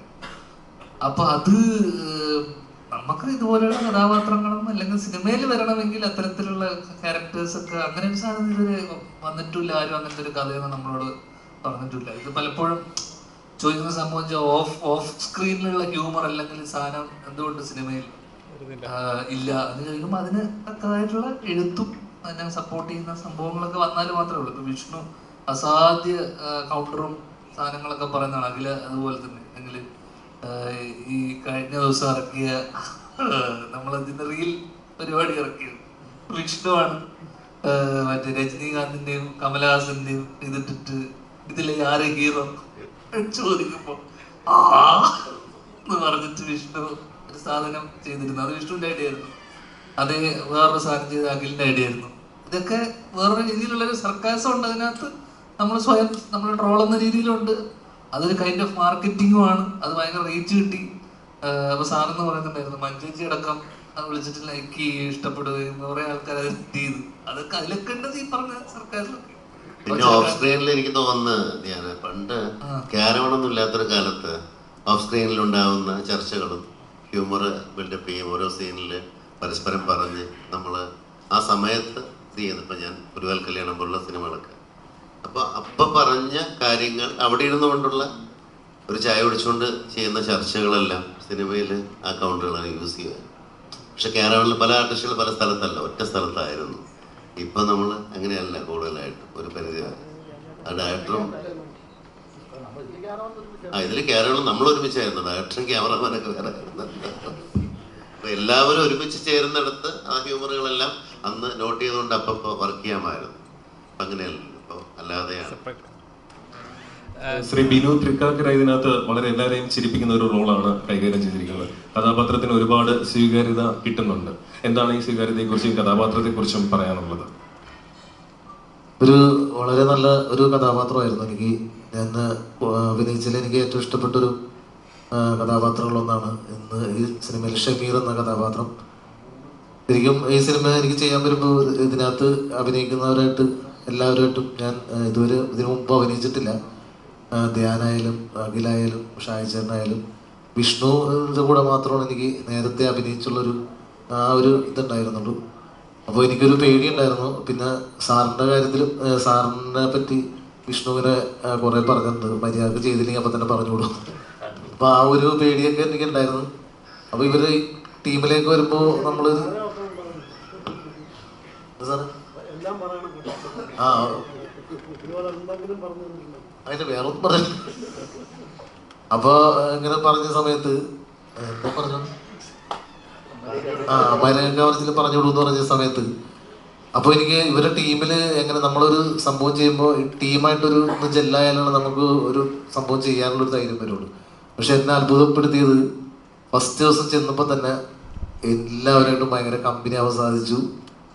അതുകൊണ്ട് തന്നെ എനിക്ക് ഈ കഥാപാത്രം വേണ്ട രീതിയിൽ ചെയ്യാൻ സാധിച്ചെന്നാണ് എൻ്റെ വിശ്വാസം. അപ്പോൾ അതൊക്കെയാണ് സംഭവം. പോലെ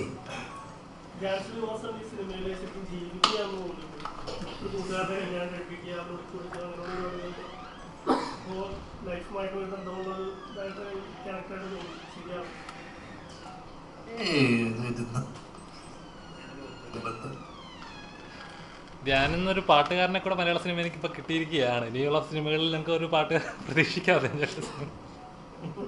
ഇല്ലില്ല, അത് സാറ് പറഞ്ഞു. അത് രഞ്ജിന്റെ കൂടെ ഓൾറെഡി ഒരു രഞ്ജിന്റെ തന്നെ ഒരു സിനിമയിൽ പാടിയിട്ട് സാറ് ലാസ്റ്റ് മിനിറ്റ് ഇങ്ങനെ ഒരു സംഭവം പറഞ്ഞു. അത് കംപ്ലീറ്റ്ലി സാറിന്റെ ഡിസിഷനായിരുന്നു. ചെയ്യാന്ന് പറഞ്ഞ ചെറിയൊരു കാര്യമല്ല. അതിപ്പോ ഒരാൾ പറയാ അത് ചെയ്ത് കാണിക്കുക എന്ന് പറയാതെ പ്രേക്ഷകർ എങ്ങനെ എടുക്കുമ്പോൾ ഞാൻ ചെയ്യും എന്ന് അങ്ങനെ ഒരു ചിന്തയില്ലല്ലോ. നിനക്കറിയില്ലേ, ഇത്രയും വർഷങ്ങളായി നിങ്ങൾക്കിടയിൽ നമ്മുടെ ലാൽ സാറിന്റെ ഡയലോഗ് ഉണ്ട്. നമുക്ക് അങ്ങനെ ഒരു ചിന്തയില്ലല്ലോ. നാളെ നീ വിളിച്ചാലും ഞാൻ വിളിക്കും. ഇതിലിപ്പോ സാറ് പ്രത്യേകിച്ച് വിളിച്ചിട്ട് പറഞ്ഞു ഇത് പാടിയാൽ രസമുണ്ടാവുന്നു, അങ്ങനത്തെ സാറിന്റെ ഒരു അഭിപ്രായം. പിന്നെ ഞാൻ വരുന്നതിന് മുന്നേ എന്നെക്കാളും അരമണിക്കൂർ മുന്നേ വന്ന് പാടുന്ന ആളായിരുന്നു.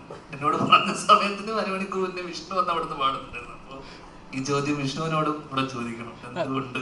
വിഷ്ണു ചേട്ടൻ പറയും. അല്ല, രഞ്ജിൻ പറഞ്ഞാൽ ഇനി പാടും. രഞ്ജിന് ഈ പറഞ്ഞ പോലെ നമ്മുടെ കൂടെ നിന്ന് പാടിച്ചെടുത്താണത്. അപ്പൊ ഇനിയും പ്രതീക്ഷിക്കാം ഞങ്ങക്ക്. അല്ല, സാറങ്ങ് വിളിച്ച് ഇങ്ങനെ പാടാൻ ഒരിത് പറയുമ്പോൾ നമുക്ക് സുപ്രീം കോടതി എന്ന് പറയുന്ന പോലെ ഉള്ളൂ. പുള്ളി പാടാൻ പറഞ്ഞാൽ പിന്നെ നമുക്ക് അപ്പീലില്ല. നേരെ എന്നാ ഓക്കെ നമ്മളൊന്ന് ട്രൈ ചെയ്യാന്ന് പറഞ്ഞിട്ട് പിന്നെ രഞ്ജി കൂടെ നിന്ന് പാടിപ്പിച്ചെടുത്താണ്. രഞ്ജിനാണ് സുപ്രീം കോടതി എന്ന് പറയുമ്പോൾ വിദ്യയാണെന്നാണ് അർത്ഥം. അതിലിച്ചിരി കഴമ്പുണ്ട്. അല്ല, ഞങ്ങൾ തമ്മിൽ ചില ആശയപരമായ തർക്കങ്ങളൊക്കെ ഉണ്ടായിരിക്കും.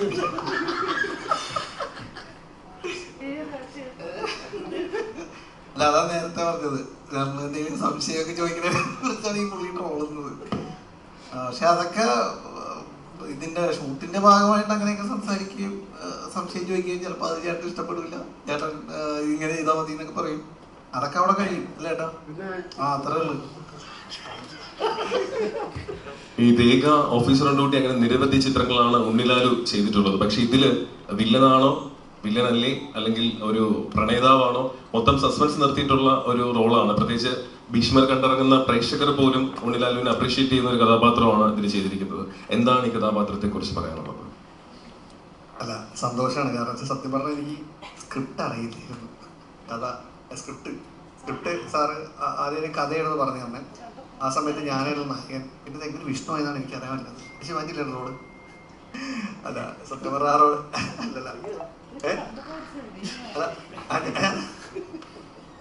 അല്ല അത് സത്യം ഈ ഒരു ക്യാരക്ടർ ഞാൻ ഇതേവരെ ചെയ്ത എല്ലാ പടങ്ങളാണെങ്കിലും വളരെ ഡിഫറെൻ്റ് ആയിട്ടുള്ള പടങ്ങളാണ് ചെയ്തത്. ഐ മീൻ എല്ലാത്തിലും ഡാർക്ക് ഷെയ്ഡ്സ് പരിപാടി കാണാനൊക്കെ ഉണ്ടായിരുന്നു. പക്ഷെ ഈ പടം കുറച്ചും കൂടി കൂളായിരുന്നു. പിന്നെ എൻ്റെ ശരിക്കുള്ള കോലത്തിൽ അഭിനയിച്ചൊരു പടം കൂടിയാണ്. ഞാൻ അത്യാവശ്യം ഭംഗിയുള്ള ലുക്കിലാണ് ഈ പടത്തിൽ അഭിനയിച്ചിരിക്കുന്നത്. അപ്പം അതിലും ഭയങ്കര സന്തോഷമുണ്ട്. ബാക്കി എല്ലാത്തിലും എൻ്റെ ലുക്സ് എല്ലാം ഡിഫറെൻ്റ് ആയിരുന്നു. അപ്പം എല്ലാവരും ആ ക്യാരക്ടർ അക്സെപ്റ്റ് ചെയ്തതിൽ ഭയങ്കര സന്തോഷമുണ്ട്. രഞ്ജിൻ രാജ് മൂന്നാമത്തെ ചിത്രത്തിലാണ് ശ്രീ ടൂറിസ്റ്റ് വിജയനുമായി ചേർന്നത്. ഈ മൂന്നാമത്തെ ചിത്രത്തിലും നിങ്ങളുടെ ഒരു കൂട്ടുകെട്ട് മനോഹരമായ ഗാനങ്ങൾ സമ്മാനിച്ചു. എങ്ങനെ ഈ കൂട്ടുകെട്ടിനെ നോക്കി കാണുന്നു? സാറിന് മ്യൂസിക് അറിയാലോ, പ്രത്യേകിച്ച് ഞാൻ പറയേണ്ട ആവശ്യമില്ല. ഈസ്റ്റ് കോസ്റ്റ് ഓഡിയോസും സാറും എത്രമാത്രം നമുക്ക് എല്ലാവർക്കും നല്ല മ്യൂസിക് സമ്മാനിച്ചിട്ടുണ്ടെന്ന് നമുക്ക് എല്ലാവർക്കും അറിയാം. അതുകൊണ്ട് തന്നെ ഫസ്റ്റ് ഫിലിം തൊട്ട് ഞാൻ മൂന്നാമത്തെ സിനിമ അദ്ദേഹത്തിനോട് വർക്ക് ചെയ്യുന്നത്. കള്ളന് ഭഗവതിയും ചിത്തിനി ആൻഡ് ഭീഷ്മർ. ഈ 3 സിനിമയിലും പാട്ടുകൾക്കും സ്കോറിനും ഒക്കെ ഒരുപാട് പ്രാധാന്യം ഉണ്ടായിരുന്നു. അതുമാത്രമല്ല സാറ് പറയുന്ന, സാറ് ആഗ്രഹിക്കുന്ന അതേ തലത്തിലേക്ക് അത് എത്തുന്നവരെ സാറ് കൂടെ നിൽക്കാറുണ്ട്. അത് എത്തിക്കാൻ ഇപ്പോൾ പറഞ്ഞ പോലെ റിതംസ് ചെയ്തിട്ട് ഹാപ്പി ആവാതെ സാറ് വീണ്ടും എന്നെ കൊണ്ട് കുറച്ചും കൂടെ ഹെവി ആയിട്ട് റിതംസ് ജീവിച്ചു മെലോഡിക്ക്. അപ്പോൾ അങ്ങനെ സാറിന് ആഗ്രഹിക്കുന്ന രീതിയിലേക്ക് അത് എത്തിക്കാനും സാറ് കൂടെ നിൽക്കാറുണ്ട്. അത് അങ്ങനെ തന്നെയാണ് ഭീഷ്മറും ചെയ്തിട്ടുള്ളത്. സാർ അതിൽ തൃപ്തനാണെന്ന് ഞാൻ വിശ്വസിക്കുന്നു. ഹിറ്റ് ചാർട്ടുകളിലൊക്കെ തന്നെ ഇടം നേടി മുന്നോട്ട് കുതിക്കുകയാണ്. കാരണം ഭീഷ്മന്റെ പാട്ടുകളും എല്ലാം ഹിറ്റ് ചാർട്ടിലാണ്. അനിലയാണ് പാടിയത്. എന്തായാലും ഈ ഒരു പെരുന്നാൾ ദിനമാണ്. അനില നമ്മുടെ സിനിമയിലെ തന്നെ 4 വരി പാട്ട് പാടണമെന്ന് അഭ്യർത്ഥിക്കുന്നു.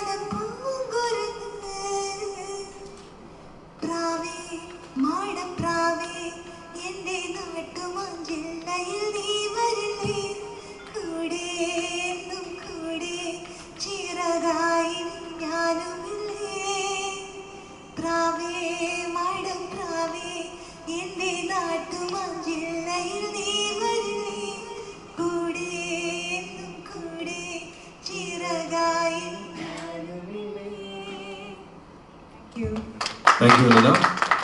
ഇനി മാധ്യമപ്രവർത്തകർക്ക് എന്തെങ്കിലും ചോദ്യം ഉണ്ടെങ്കിൽ? ചേട്ടാ, ഇപ്പൊ ഇലക്ഷന്റെ ടൈമാണ്. അപ്പം ഒരുപാട് സെലിബ്രിറ്റീസ് ഒക്കെ എല്ലാവരും മത്സരിക്കുന്നുണ്ട്. ധ്യാൻ ചേട്ടന് വലിയ ഓഫറായിട്ട് കാര്യങ്ങളിൽ പാർട്ടിക്കാർ വന്നിട്ടുണ്ടോ? ധ്യാൻ ചേട്ടൻ തിന്നാൻ ഞാൻ ചിലപ്പോൾ ജയിക്കാൻ ചാൻസ് ഉണ്ട്. വന്നിരുന്നു വേണ്ടെന്ന് വെച്ചിട്ട് ഈ രമേശ് പിഷാരി മത്സരിക്കുന്നുണ്ട്. അപ്പൊ എങ്ങനെയാണ് അതിനെ കാണുന്നത്? പോവോ പിന്നെ രമേശ് നമ്മുടെ സുഹൃത്തല്ലേ, തീർച്ചയായിട്ടും. സഹിച്ചേട്ടാ, ഇപ്പം റീസെൻ്റ് ആയിട്ട് കഴിഞ്ഞിടെ കണ്ട സിനിമകളിലൊന്ന് സഹിച്ചേട്ടന് ഒന്നുകിൽ അല്ലെങ്കിൽ ഫാമിലി മാനായിട്ടായിരിക്കും, അല്ലെങ്കിൽ ഇപ്പോൾ നല്ല കൂട്ടുകാരൻ റോള് അല്ലെങ്കിൽ ബന്ധു റോള്, അങ്ങനത്തെ കഥാപാത്രങ്ങളിൽ നിന്ന് ഒരുപാട് വ്യത്യസ്തമായി പാർട്ടിയിലെ കഥാപാത്രം വളരെ ഒരു എൻ്റെ ഡിഫറെൻറ്റ്, ഇച്ചിരി വയലൻസ്, കുറച്ചുകൂടി ഇമോഷണൽ, അങ്ങനത്തെ ഒരു കഥാപാത്രം, ഒരു ഗ്രാഫ് മാറുന്ന ഒരു കഥാപാത്രമായിരുന്നു. അപ്പം ഈ ചെയ്യുന്ന കഥാപാത്രം ഇനിയൊന്നും എൻ്റെ മാറ്റി പിടിക്കാം, അല്ലെങ്കിൽ ഇനിയും എനിക്ക് എക്സ്പ്ലോർ ചെയ്യേണ്ട ഒരുപാട് ഏരിയസ് ഉണ്ട് എന്ന് കാണിക്കാനായിട്ട് അതുപോലത്തെ കഥാപാത്രങ്ങളാണ് ഇനി വെയിറ്റ് ചെയ്യുന്നത്. ഉറപ്പായിട്ടും അങ്ങനെയുള്ള കഥാപാത്രങ്ങൾ ഇനി കാത്തിരിക്കുന്ന ഒരുപാട് സിനിമകൾ. ഇപ്പോൾ ആദ്യകാല സിനിമകളിൽ നായക തുല്യമായ വേഷമാണെങ്കിലും ഒരു ക്യാരക്ടറോ അല്ലെങ്കിൽ നമുക്ക് പെർഫോം ചെയ്യാനുള്ളൊരു ഏരിയയോ നമുക്കൊരു ഒരു അഭിനയത്തിൻ്റെ ഒരു ലെയറായിട്ട് മറ്റുള്ള വിഷയങ്ങളോ ഇല്ല. ഇപ്പോഴാണ് അയ്യപ്പനും കോശിയും എന്നുള്ള സിനിമയ്ക്ക് ശേഷമാണ് അങ്ങനെയുള്ള സിനിമകളൊക്കെ വന്നു തുടങ്ങി. അപ്പോൾ ചെറിയ വേഷങ്ങളാണെങ്കിലും ഇപ്പോൾ 2-3 സീനിൽ വരികയാണെങ്കിലും അതിനകത്ത് എന്തെങ്കിലുമൊക്കെ സ്പെഷ്യലായിട്ട് ചെയ്യണമെന്ന് ആഗ്രഹം ഉണ്ടായിരുന്നു. നമ്മൾ ഒരുപാട് ക്യാരക്ടറുകൾ ചെയ്യാനിരിക്കുന്നു. വരുന്ന വേഷങ്ങൾ കിട്ടുമ്പോൾ മാത്രമല്ല നമുക്ക് പെർഫോം ചെയ്യാൻ പറ്റും. അതിനുവേണ്ടിയുള്ള വെയിറ്റിംഗ് ആണ്. ഓരോ സിനിമയിലും എന്തെങ്കിലും ഒരു നമ്മുടെ ഒരു സിഗ്നേച്ചർ ഉണ്ടാവുക എന്നുള്ളതാണ് വലിയൊരു ആ ഒരു ഡ്രീം ആണ് മനസ്സിലുള്ളത്. അല്ല, എപ്പോഴെങ്കിലും തോന്നിയിട്ടുണ്ട് ചേട്ടൻ ഒരു സീനിയർ ആക്ടർ കൂടിയാണ്. ഇപ്പോൾ വരുന്ന കഥകൾ കേൾക്കുമ്പോൾ അല്ലെങ്കിൽ ഇപ്പോഴും എന്നെ ഒരേ ടൈപ്പ് കഥാപാത്രങ്ങൾക്ക് വിളിക്കുമ്പോൾ നമുക്ക് ഉണ്ടാകുന്നൊരു ഫ്രസ്ട്രേഷൻ, അല്ലെങ്കിൽ ഉണ്ടാകുന്നൊരു എന്താ പറയുക, ഇപ്പോഴും എന്നെ ഇങ്ങനെയാണല്ലോ കാണുന്നത്, അല്ലെങ്കിൽ ഇങ്ങനെ ആ ഒരു ഫീലിംഗ് എപ്പോഴും ഉണ്ടാവും. ഫീലിങ്സ് ഉണ്ട്. പിന്നെ നമുക്ക് കിട്ടുന്നതെല്ലാം നമുക്ക് ബോണസാണ്. ആക്ച്വലി 31ാമത്തെ വർഷമാണ്. അപ്പോൾ നമുക്കെല്ലാം ബോണസ് ആണെങ്കിലും നമുക്ക് തോന്നും ഒരു പോലീസ് വേഷം വന്നാൽ അടുത്ത് വീണ്ടും പോലീസ് എന്ന് പറയുമ്പോൾ അതിൽ എന്തെങ്കിലും ഒരു വ്യത്യസ്തത ഉണ്ടെങ്കിൽ ആ ക്യാരക്ടറുകൾ നന്നാവും. അപ്പോൾ നമ്മൾ തീർച്ചയായിട്ടും വരുന്ന ക്യാരക്ടറുകളെല്ലാം ഇപ്പോൾ ഓരോ സിനിമകളും നമുക്ക് ഓരോ പാഠങ്ങളാണ്. അപ്പോൾ തീർച്ചയായിട്ടും അതിനുവേണ്ടി വെയിറ്റ് ചെയ്യുന്നു എന്ന് വേണം പറയാൻ. അപ്പോൾ നമുക്ക് അങ്ങനൊരു ടൈപ്പായി പോവാതെ അച്ഛനായിട്ടോ അമ്മാവനായിട്ടോ ഇനിയുള്ള കാലം അങ്ങനെയുള്ള സിനിമകൾ അങ്ങനെയുള്ള വേഷങ്ങളായിരിക്കും, അതിനകത്തും പ്രാധാന്യമുള്ള വേഷങ്ങളുണ്ടാവുമല്ലോ. അപ്പോൾ അതിനു വേണ്ടിയുള്ളൊരു കാത്തിരിപ്പാണ്. ധ്യാൻ ചേട്ടാ, അതേപോലെ ഇപ്പോൾ ധ്യാൻ ചേട്ടൻ ഇപ്പോൾ ഉടനെ പ്രൊഡക്ഷനിലേക്ക് ഉടനെ സിനിമകൾ വരുന്നുണ്ട്. അപ്പോൾ ധ്യാൻ ചേട്ടൻ സിനിമകൾ ഇപ്പോൾ ഫസ്റ്റ് സിനിമ ഹ്യൂമർ റിലേറ്റഡ് ആയിട്ട് സിനിമകളാണെന്ന് പറയുന്നുണ്ട്. എന്തുവാടാ അപ്പം പറഞ്ഞ പോലെ ഒരു ചില കോംബോസ് പ്രേക്ഷകർ കാണാൻ ആഗ്രഹിക്കുന്ന ഒരുപാട് കോംബോകളുണ്ട്. ഇപ്പം യൂത്തിലാണെങ്കിൽ നെസ്ലിൻ മാത്യു കോംബോ, അതുപോലെ സീനിയേഴ്സിലാണെങ്കിൽ പറഞ്ഞ പോലെ ലാലേട്ടൻ മമ്മൂക്ക കോംബോ, അങ്ങനെ വെയിറ്റ് ചെയ്യുന്ന ഒരുപാട് കോംബോസ് ഉണ്ട്. അപ്പം ധ്യാൻ ചേട്ടൻ ഇപ്പം അന്ന് ലാസ്റ്റ് സ്മിനി ചേച്ചിയായിട്ടൊരു കഥാപാത്രം ചെയ്തപ്പോൾ ഇതേപോലത്തെ ഒരു കോംബോ ആളുകൾ എക്സ്പീരിയൻസ് ചെയ്തിട്ടില്ല എന്ന് പറഞ്ഞിട്ടുണ്ട് നമുക്ക്. അപ്പം അതേപോലെ ഒരു സിനിമകളായിരിക്കും ഇനി എക്സ്പെക്ട് ചെയ്യുന്ന റിസൾട്ട് തന്നെ കൊടുക്കാൻ പറ്റുക എന്ന് പറയുന്ന ഒരു കാര്യം ഉണ്ടല്ലോ. ഇപ്പൊ തുടങ്ങാൻ പോകുന്ന അങ്ങനെ ഒരു കോംബോല, ഞങ്ങൾക്ക് എല്ലാവർക്കും ഇഷ്ടമുള്ള ഒരു കോംബോലാണ് ഫസ്റ്റ് സിനിമ. അതിനെ ഫോളോ ചെയ്യുന്ന സിനിമയും വേറൊരു കോംബോയിലാണ്. അപ്പോൾ അങ്ങനെയുള്ള മെയിൻ സ്ട്രീം ആൾക്കാരെ വെച്ചിട്ട് തന്നെയുള്ള, പക്ഷെ ആദ്യം ചെയ്യാൻ പോകുന്നത് നിങ്ങളുടെ എല്ലാവരുടെയും ഒരു ഫേവറേറ്റ് കോംബോയിലുള്ള ഒരു സിനിമയായിരിക്കും ഹ്യൂമർ. ഗംഭീരമാവട്ടെ. Thank you. രാജേട്ടനെ വെച്ച് സംവിധാനം ചെയ്യുന്ന സിനിമയെ പറ്റി നമുക്ക് പ്രതീക്ഷിക്കാം. രാജുവേട്ടന് 2 വർഷത്തേക്ക് സിനിമകളും 1.5 വർഷത്തേക്ക് സിനിമകളുണ്ട്. എല്ലാരും കണ്ടിരുന്നു, കഥ പറഞ്ഞിരുന്നു, എല്ലാവരുമായിട്ട് സിനിമയുണ്ട്. അതിങ്ങനെ വഴി വരും. ധ്യാൻ ചേട്ടൻ കഴിഞ്ഞിടെ പറഞ്ഞപ്പോൾ ഉണ്ടായിരുന്നു, അതായത് ധ്യാൻ ചേട്ടനെ സമീപിക്കാൻ എളുപ്പമാണ്, മറ്റൊരു മുൻനിരയിലുള്ള ആക്ടേഴ്സിനെ സമീപിക്കാൻ ഇപ്പോഴും സ്ട്രഗ്ലിംഗ് ആണ്. അപ്പം ഇപ്പൊ ധ്യാൻ ചേട്ടനെ സംബന്ധിച്ച് എങ്ങനെ ഉണ്ടായിരുന്നു ഇവരൊക്കെ ഡേറ്റ് കിട്ടുക, അല്ലെങ്കിൽ ഇവരെ ഒന്ന് കൺവിൻസ് ചെയ്ത് ഡേറ്റ് ബ്ലോക്ക് ചെയ്യുക എന്ന് പറയുന്ന ആ ഒരു പ്രോസസ് എങ്ങനെ ഉണ്ടായിരുന്നു? അത് ഞാനിപ്പോ ഈ കഴിഞ്ഞ 3 മാസങ്ങളായിട്ട് ഞാൻ അതാണ് ചെയ്തുകൊണ്ടിരിക്കുന്നത്. അതിപ്പോ ഒരു മൾട്ടിപ്പിൾ സിനിമകൾ, 3-4 സിനിമകളായതൊക്കെ തന്നെ അവരുടെയൊക്കെ സമയവും, കാരണം ഒന്ന് അവരുടെ തിരക്കും അവരുടെ ഷൂട്ടും ഒക്കെ നമ്മൾ നോക്കണം. അപ്പം നമ്മൾ മൾട്ടിപ്പിൾ പ്രോജക്ട്സ് ആണ് നമ്മൾ ലോഞ്ച് ചെയ്യാന്ന് വെച്ചത്. ഞാൻ അച്ഛൻ്റെ പിറന്നാളിന് ലോഞ്ച് ചെയ്യാന്ന് വെച്ചാൽ April 4. പിന്നെ അത് ഇലക്ഷനും ഇതും പരിപാടികളൊക്കെ ഉള്ളത് കൊണ്ടൊക്കെ നീട്ടി വെച്ചു. ഇപ്പോൾ ഓഗസ്റ്റിലൊക്കെ ഉള്ളൂ നമ്മൾ, ആ സമയമാകുമ്പോഴേ ഉള്ളൂ. അടുത്ത വർഷം തുടക്കത്തിലേ ഉള്ളൂ സിനിമ. അപ്പോൾ ലോഞ്ച് ചെയ്തിട്ടും പ്രത്യേകിച്ച് കുറേ സിനിമകൾ ലോഞ്ച് ചെയ്തുകൊണ്ടും വലിയ കാര്യമൊന്നുമില്ല. പിന്നെ നമ്മൾ ബാക്കിയുള്ള കാര്യങ്ങളൊക്കെ വെച്ചുകൊണ്ട് നമ്മൾ ചെയ്യാമെന്ന് വിചാരിച്ചു. പല ഡയറക്ടേഴ്സും നമ്മുടെ കൂടെയുള്ള തന്നെയുള്ള പലരുടെയൊക്കെ സിനിമ. അപ്പോൾ ഈ കഴിഞ്ഞ 3 മാസത്തിൽ ബ്രേക്ക് എടുത്തു. അപ്പോൾ അതൊക്കെ തന്നെയാണ് ചെയ്തുകൊണ്ടിരുന്നത്. അതിലിപ്പോൾ നമ്മുടെ മെയിൻ സ്ട്രീമിലെ ഒരു 3-4-5 പേരുടെ സിനിമകൾ നമ്മൾ സംസാരിച്ച് ലോക്ക് ചെയ്ത് വെച്ചിട്ടുണ്ട്.